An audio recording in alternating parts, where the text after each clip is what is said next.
Round table conference के बारे में बात कर रहे थे। राउंड टेबल कॉन्फ्रेंस कब कब हुआ? 1930 में, 1931 में, 1932 में।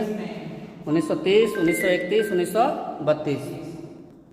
राउंड टेबल कॉन्फ्रेंस कब कब हुआ? 1930, 1931, 1932। फर्स्ट राउंड टेबल कॉन्फ्रेंस हुआ लंदन में। उद्घाटन किसने किया? जॉर्ज पंचम ने। अध्यक्षता किसने किया? रैमजे मैकडोनाल्ड ने किया। भारत की तरफ से 89 लोग वहाँ गए थे, लेकिन भारतीय राष्ट्रीय कांग्रेस का कोई भी प्रतिनिधि उसमें शामिल नहीं था। दूसरा 1931 में हुआ, वो बात हम लोग कल करेंगे। उससे पहले हम लोग किसका बात करेंगे? गांधी इरविन समझौता का। गांधी इरविन समझौता का। गांधी कौन थे? महात्मा गांधी। इरविन कौन थे?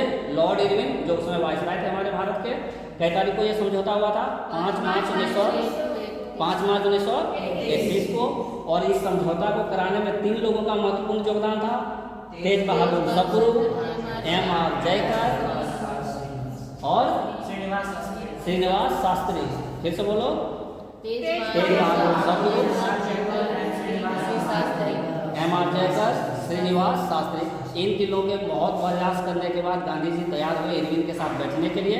5 मार्च 1931 को दोनों साथ में बैठे। कहाँ? दिल्ली में। कहाँ बैठे? दिल्ली में। इसलिए इसको हम लोग दिल्ली समझौता भी बोलते हैं। इसलिए इसको हम लोग दिल्ली समझौता भी बोलते हैं। इस समझौता में 3 पॉइंट भी हम लोग चर्चा करेंगे। पहला पॉइंट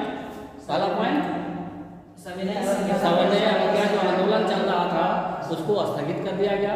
दूसरा पॉइंट नमक बनाने का जो अधिकार छीन लिया गया था भारत के लोगों से, उसको पुनः दे दिया गया। यानी भारतीयों को पुनः नमक बनाने का अधिकार मिला। और तीसरा, गांधी जी इरविन का बात मान लिए। उनको बोला गया कि फर्स्ट राउंड टेबल कॉन्फ्रेंस में कोई भी कांग्रेस का प्रतिनिधि नहीं गया था, आप चलिए इस बार। तो उन्होंने कहा था ठीक है, सेकेंड राउंड टेबल कॉन्फ्रेंस जो होगा उसमें मैं भाग लूंगा। ये 3 पॉइंट हुआ किसमें? गांधी इरविन समझौता।